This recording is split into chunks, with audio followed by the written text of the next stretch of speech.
नमस्कार good evening everyone. आज December 25 तारिख शनिवार मुआरे आज संध्यार गुरुत्वपूर्ण खबर गुड़िक आपण मानक जनइबी।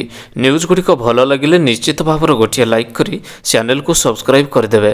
तो चलतु आज गुरुत्वपूर्ण खबर गुड़िक उपरे नजर पकाइबा। तेबे युक्त 2 परीक्षा 27 फॉर्म पूरण आरंभ 4 तारिख जाए चलिबो जानतु आवेदन प्रक्रिया। तेबे चलित मास 27 तारिख युक्त 2 परीक्षा फॉर्म पूरण आरंभ करा। उच्च माध्यमिक शिक्षा परिषद पक्षर एथिपाई विज्ञप्ति जारी करा जायछि। फॉर्म पूरण प्रक्रिया 27 आरंभ होई जनवरी 4 तारिख पर्यंत चलिबो। एथिपाई छात्र छात्री को 520 टंका लेखाएं देबाकू पड़िबो। जनवरी 4 पर फॉर्म पूरण कले फाइन मध्य पड़िबो।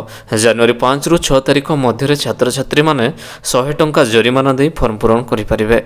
तेबे 7 रु 11 तारिख मध्य छात्र छात्री 450 टंका जरिमाना दे फॉर्म पूरण करिपारिबे बोली उच्च माध्यमिक शिक्षा परिषद एहर विज्ञप्ति दर्शाई अछि।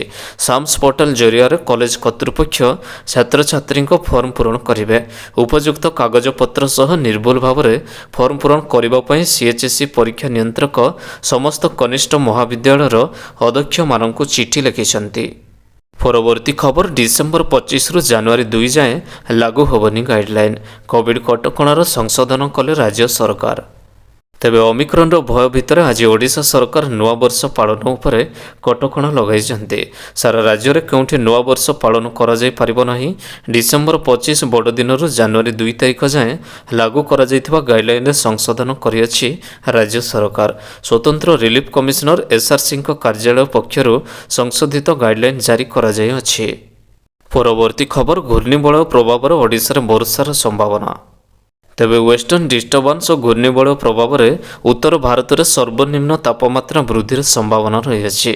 घूर्णिबलय प्रभाव में ओडिशा पश्चिमबंग मध्य प्रदेश छत्तीसगढ़ बिहार और झारखंड 27 रु 29 तारिख जाए विभिन्न स्थान में वर्षा होबार संभावना रही। यह पंजाब हरियाणा दिल्ली उत्तर प्रदेश और राजस्थान में 26 तारिख रु 29 तारिख जाए स्वल्परू मध्यम धरणर वर्षा होबार संभावना रही। आईएमडी पूर्वानुमान जोगुं आसंता 26 रु उत्तर पश्चिम भारत डिसेम्बर 27 रु केंद्रीय भारतर तापमात्रा बढ़िबो। एही समय सर्वनिम्न तापमात्रा रे 2 रु 4 डिग्री सेल्सियस बढ़िबो बोली आशंका करा जाउछि। परवर्ती खबर प्रति 5 घंटे जणे होउछन्ति ओमिक्रॉन संक्रमित। तेबे देश में द्रुत गति माड़ी चली ओमिक्रॉन संक्रमण। गत 24 घंटे देश में प्रथम थर लगी सर्वाधिक 122 जन ओमिक्रॉन संक्रमित चिन्हट होगा पर सरकार मुंड व्यथार कारण पलटि। अर्थात प्रति 5 घंटे जड़े व्यक्ति ओमिक्रॉन रे आक्रांत होउथिबा कहिसेंति केंद्रर स्वास्थ्य मंत्रालय। एबे देश में ओमिक्रॉन संक्रमित संख्या 400 छुईबाक जाउथिबा बेले आगको यार वृद्धि हेबो बोली विशेषज्ञ माने अनुमान लगाइछन्ति। सूचनायोग्य एबे सुधा देश में ओमिक्रॉन संक्रमित मध्यरु 144 जन सुस्थ हो सारे।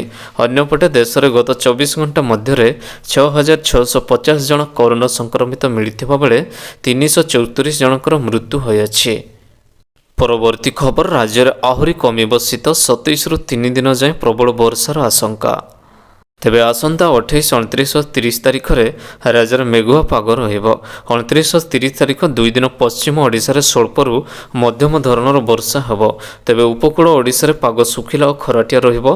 पाणीपाग विशेषज्ञ प्रोफेसर सुरेंद्रनाथ पशुपालक एभली पूर्वानुमान करिसेंति।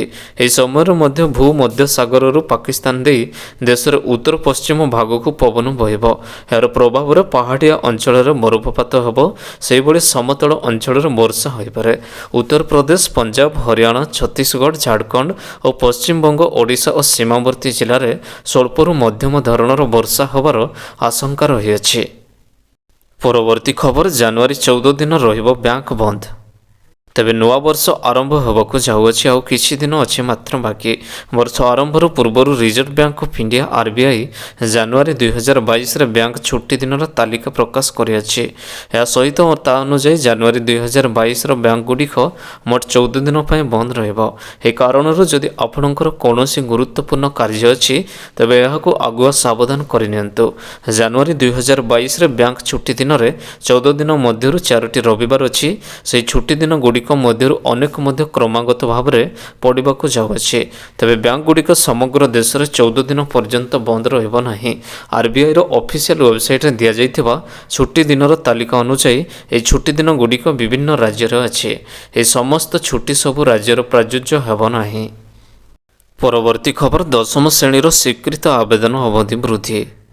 ତେବେ 2021-22 ଶିକ୍ଷାବର୍ଷର ଦଶମ ଶ୍ରେଣୀ ସ୍ୱୀକୃତ ପାଇଁ ଆବେଦନ ସମୟସୀମାକୁ ମାଧ୍ୟମିକ ଶିକ୍ଷା ପରିଷଦ ବୋର୍ଡ ଆସନ୍ତା ଜାନୁଆରୀ 4 ପର୍ଯ୍ୟନ୍ତ ବୃଦ୍ଧି କରିଛନ୍ତି। ଯୋଗ୍ୟ ବିବେଚିତ ହାଇସ୍କୁଲମାନଙ୍କ ଅଫଲାଇନ୍ ମାଧ୍ୟମରେ ଆସନ୍ତା ଜାନୁଆରୀ 4 ତାରିଖ ମଧ୍ୟରେ ଦଶମ ଶ୍ରେଣୀର ସ୍ୱୀକୃତ ପାଇଁ ଆବେଦନ କରିପାରିବେ।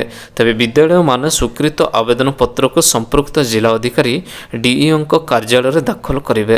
ସମ୍ପୃକ୍ତ ଜିଲ୍ଲା ଶିକ୍ଷାଧିକାରୀ ଏହି ଆବେଦନ ପତ୍ରକୁ ସଂଶୋଧିତ କରି ବୋର୍ଡ ଅଞ୍ଚଳର କାର୍ଯ୍ୟାଳୟର ଡେପୁଟି ସେକ୍ରେଟାରୀଙ୍କ ପାଖରେ ଜାନୁଆରୀ 17 ମଧ୍ୟରେ ଦାଖଲ କରିବେ। ଆଞ୍ଚଳିକ କାର୍ଯ୍ୟାଳୟ ଏହି ଆବେଦନ ପତ୍ରକୁ ଜାନୁଆରୀ 25 ସୁଦ୍ଧା ବୋର୍ଡର ମୁଖ୍ୟ କାର୍ଯ୍ୟାଳୟରେ ଦାଖଲ କରିବାକୁ ବୋର୍ଡ ସଭାପତି ଡକ୍ଟର ନିହାର ରଞ୍ଜନ ମହାନ୍ତି ସୂଚନା ଦେଇଛନ୍ତି।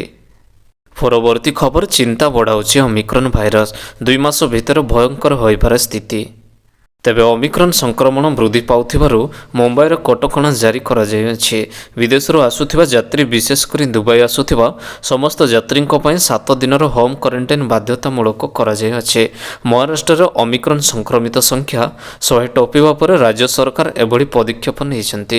ସେପଟେ 4ଟି ରାଜ୍ୟରେ ନାଇଟ୍ କର୍ଫ୍ୟୁ ଆରମ୍ଭ ହୋଇଅଛି। ତେବେ ମହାରାଷ୍ଟ୍ର, ମଧ୍ୟପ୍ରଦେଶ, ଉତ୍ତରପ୍ରଦେଶ ଏବଂ ହରିୟାଣାରେ ନାଇଟ୍ କର୍ଫ୍ୟୁ ଘୋଷଣା ହୋଇଅଛି। ଦେଶରେ ମୋଟ ଓମିକ୍ରନ୍ ସଂକ୍ରମିତଙ୍କ ସଂଖ୍ୟା 415ରେ ପହଞ୍ଚିଥିବା ବେଳେ ରାଜ୍ୟଗୁଡ଼ିକରେ ଆକ୍ରାନ୍ତ ସଂଖ୍ୟା ବଢ଼ୁଥିବାର ଖ୍ରୀଷ୍ଟମାସ ଓ ନୂଆବର୍ଷ ପାଳନକୁ ଦୃଷ୍ଟିରେ ରଖି ନାଇଟ୍ କର୍ଫ୍ୟୁ ଲାଗୁ କରାଯାଇଛି। ଏନେଇ ଘୋଷଣା ମଧ୍ୟ କରାଯାଇଅଛି। ପରବର୍ତ୍ତୀ ଖବର, ଏଣିକି ପଞ୍ଚାୟତ ନିର୍ବାଚନରେ ସତ୍ୟପାଠ ଜରିଆରେ ତଥ୍ୟ ଦେବେ ପ୍ରାର୍ଥୀ। ଭୁଲ ତଥ୍ୟ ଦେଇଥିଲେ 6 ମାସ ପର୍ଯ୍ୟନ୍ତ ଜେଲ୍ ଓ ଜରିମାନା। ତେବେ ଏଣିକି ପଞ୍ଚାୟତ ନିର୍ବାଚନରେ ସତ୍ୟପାଠ ଜରିଆରେ ତଥ୍ୟ ଦେବେ ପ୍ରାର୍ଥୀ। ନାମାଙ୍କନ ପତ୍ର ଦାଖଲ ବେଳେ ପ୍ରାର୍ଥୀମାନେ ତାଙ୍କର ଶିକ୍ଷାଗତ ଯୋଗ୍ୟତା, ସମ୍ପତ୍ତି ଓ ତାଙ୍କ ନାମରେ ଥିବା ଅପରାଧିକ ମାମଲାର ସମସ୍ତ ତଥ୍ୟ ଦାଖଲ କରିବେ। ସରପଞ୍ଚ ସମିତି ସଭ୍ୟ, ଜିଲ୍ଲା ପରିଷଦ ସଦସ୍ୟଙ୍କ ପାଇଁ ଏଭଳି ନିୟମ ଲାଗୁ ହେବ। ଯଦି କୌଣସି ପ୍ରାର୍ଥୀ ଭୁଲ ତଥ୍ୟ ଦେଇଥିବେ ତେବେ ତାଙ୍କୁ 6 ମାସ ପର୍ଯ୍ୟନ୍ତ ଜେଲ୍ ଓ ଜରିମାନା ମଧ୍ୟ ହେବ। ଏନେଇ ଆଇନ ବିଭାଗ ପକ୍ଷରୁ ଆଦେଶ ସମ୍ପର୍କିତ ଗଜେଟ୍ ବିଜ୍ଞପ୍ତି ପ୍ରକାଶ କରାଯାଇଅଛି। ତୃଣମୂଳ ସ୍ତରରେ ସ୍ୱଚ୍ଛତା ଆଣିବାକୁ ଏଥର ପ୍ରଣୟନ ହୋଇଅଛି ନୂଆ ବ୍ୟବସ୍ଥା। ତେବେ ଆଇନ ବିଭାଗ ପକ୍ଷରୁ ପ୍ରକାଶିତ ଗଜେଟ୍ ବିଜ୍ଞପ୍ତି ଅନୁଯାୟୀ ଲୋକସଭା ଓ ବିଧାନସଭା ଭଳି ପଞ୍ଚାୟତ ନିର୍ବାଚନରେ ମଧ୍ୟ ପ୍ରାର୍ଥୀମାନେ ନିଜ ନିଜର ସତ୍ୟପାଠ ଦାଖଲ କରିବେ। ପ୍ରାର୍ଥୀମାନଙ୍କର ଅପରାଧିକ ମାମଲା, ସମ୍ପତ୍ତି ଓ ଶିକ୍ଷାଗତ ଯୋଗ୍ୟତା ସମ୍ପର୍କିତ ତଥ୍ୟ ସତ୍ୟପାଠ ରହିବ। ନାମାଙ୍କନ ଦାଖଲ ବେଳେ ଏହିସବୁ ତଥ୍ୟ ଦିଆଯିବ। ଯଦି କୌଣସି ପ୍ରାର୍ଥୀ ମିଥ୍ୟା ତଥ୍ୟ ପ୍ରଦାନ କରିବେ ତେବେ ତାଙ୍କ ଉପରେ କାର୍ଯ୍ୟାନୁଷ୍ଠାନ ଗ୍ରହଣ କରାଯିବ। 6 ମାସ ମଧ୍ୟରେ ଜେଲ୍ ଦଣ୍ଡ କିମ୍ବା ଫାଇନ୍ର ବ୍ୟବସ୍ଥା ରହିଅଛି। ପୂର୍ବରୁ ସତ୍ୟପାଠ ଦଖଲର ବ୍ୟବସ୍ଥା ଥିଲେ ମଧ୍ୟ ଦଣ୍ଡର ବ୍ୟବସ୍ଥା ନଥିଲେ। ନିଜର ସତ୍ୟପାଠ ଦଖଲ ପାଇଁ ବ୍ୟବସ୍ଥା ଥିଲେ ମଧ୍ୟ କୌଣସି ଦଣ୍ଡ ବିଧାନର ବ୍ୟବସ୍ଥା ନଥିଲା। ଏଥିପାଇଁ ପଞ୍ଚାୟତ ରାଜ ଆଇନ ସଂଶୋଧନ କରିବାକୁ ପଡ଼ିବ। ପଞ୍ଚାୟତ ରାଜର ଆଇନ ସଂଶୋଧନ ସମ୍ପର୍କିତ ଗ୍ୟାଜେଟ୍ର ବିଜ୍ଞପ୍ତି ରାଜ୍ୟ ସରକାର ପ୍ରକାଶ କରିଛନ୍ତି। ପରବର୍ତ୍ତୀ ଖବର, ବିଲରେ ପଡ଼ିଛି ଶହ ଶହ ବିଦେଶାଗତ ପକ୍ଷୀଙ୍କ ମୃତଦେହ। ତେବେ ଖୋର୍ଦ୍ଧା ଓ ଚିଲିକା ଅଞ୍ଚଳକୁ ଆସୁଥିବା ଶହ ଶହ ବିଦେଶାଗତ ପକ୍ଷୀଙ୍କୁ ବିଷ ପକାଇ ମାରିଦେଇଥିବାର ଅଭିଯୋଗ ହୋଇଅଛି। ଖୋର୍ଦ୍ଧା ଟାଙ୍ଗୀ ରେଞ୍ଜର ରୋତାମାଟି ଗାଁ ପାଖ ଏକ ବିଲରେ ଶହ ଶହ ବିଦେଶାଗତ ପକ୍ଷୀ ମରିପଡ଼ିଥିବା ଦେଖିବାକୁ ମିଳିଅଛି। ଗୋଟିଏ ବିଲରେ ଏତେ ମାତ୍ରାରେ ବିଦେଶୀ ପକ୍ଷୀ ମରିପଡ଼ିବାକୁ ନେଇ ଲୋକଙ୍କ ମଧ୍ୟରେ ସନ୍ଦେହ ଦେଖାଦେଇଅଛି। ବନ ବିଭାଗର ତଦନ୍ତ ପରେ ଏତେ ମାତ୍ରାରେ ପକ୍ଷୀ ମରିପଡ଼ିବାର କାରଣ ଜଣାପଡ଼ିବା ପରେ ତେବେ ବିଲରେ ବିଷ ପକାଇ ପକ୍ଷୀଙ୍କୁ ଶିକାର କରାଯାଇଛି ବୋଲି ସାଧାରଣ ଆଲୋଚନା ହେଉଅଛି। ତେବେ ଟାଙ୍ଗୀ ରେଞ୍ଜର ସୂଚନା ଅନୁସାରେ ଜାତୀୟ ରାଜପଥ କଡ଼ରେ ଥିବା ଢାବାରେ ପକ୍ଷୀ ମାଂସ ରୋଷେଇ କରାଯାଇ ବିକ୍ରି କରାଯାଉଥିବା ଅଭିଯୋଗ ହୋଇଥିଲା। ଗତକାଲି ଏନେଇ ବନ ବିଭାଗ ପକ୍ଷରୁ ବିଭିନ୍ନ ଢାବାରେ ଚଢ଼ାଉ କରାଯାଇଅଛି। ହେଲେ ମଧ୍ୟ ସେପରି କିଛି ପ୍ରମାଣ ମିଳିନଥିଲା। ତେବେ କେହି ମୃତ ପକ୍ଷୀଙ୍କୁ ଫୋପାଡ଼ି ଦେଇଥିବା ସନ୍ଦେହ କରାଯାଉଅଛି। ବନ ବିଭାଗ ଘଟଣାସ୍ଥଳରେ ପହଞ୍ଚି ମୃତ ପକ୍ଷୀଗୁଡ଼ିକୁ ଜବତ କରିଅଛି। ଶବ ବ୍ୟବଚ୍ଛେଦ ପରେ ପକ୍ଷୀଗୁଡ଼ିକୁ ବିଷ ପକାଇ ମରାଯାଇଛି ନା ଫାଶରେ ପକାଇ ମରାଯାଇଅଛି ତାହା ଜଣାପଡ଼ିବ। ପଢ଼ନ୍ତୁ ଓଡ଼ିଶାର ରିପୋର୍ଟ ଖବର ଏବେ ଟେଲିଗ୍ରାମରେ। ପରବର୍ତ୍ତୀ ଖବର, ଓମିକ୍ରନ୍ ଆଣିଲା ଡେର୍ମିକ୍ରନ୍। ଆମେରିକା ଓ ୟୁରୋପରେ ଆଣିଲା କରୋନାର ସୁନାମି। ତେବେ ବିଗତ 2 ବର୍ଷ ହେବ ବିଶ୍ୱରେ ଆତଙ୍କ ଖେଳାଇ ଚାଲିଛି ମହାମାରୀ କରୋନା। ତେବେ ଚୀନର ପ୍ରଥମେ ଚିହ୍ନଟ ହୋଇ ଏବେ ସାରା ବିଶ୍ୱକୁ ନିଜ କବଳକୁ ନେଇସାରିଛି କୋଭିଡ୍-19। କରୋନାର ଗୋଟିଏ ଭାରିଏଣ୍ଟ ନ ଜାଣୁ ଆଉ ଏକ ଭାରିଏଣ୍ଟ ଆସିଯାଉଅଛି।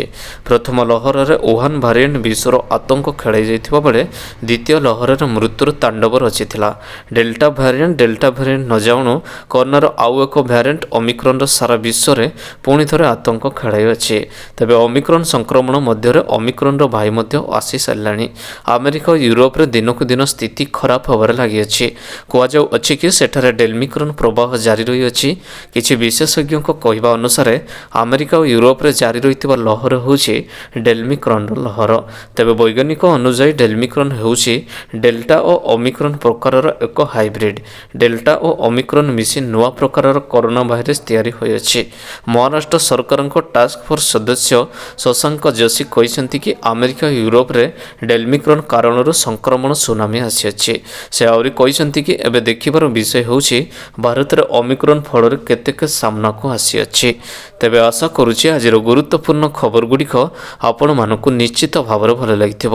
ଯଦି ଭଲ ଲାଗିଥାଏ ଭିଡ଼ିଓକୁ ଗୋଟେ ଲାଇକ୍ କରନ୍ତୁ ଏବଂ ଚ୍ୟାନେଲକୁ ସବସ୍କ୍ରାଇବ୍ କରିବା ପାଇଁ ବିଲକୁଲ ବି ଭୁଲନ୍ତୁ ନାହିଁ। ଆପଣଙ୍କ ଭଲ ପାଇବା ସ୍ୱରୂପ ଭିଡ଼ିଓକୁ ସେୟାର କରିଦେବେ। ପୁଣି ଦେଖା ହେବ ଲାଟେଷ୍ଟ ଅପଡେଟ୍ରେ। ସେତେବେଳେ ପର୍ଯ୍ୟନ୍ତ ବିଦାୟ ନେଉଛି। Vande Mataram. Take care. Bye bye.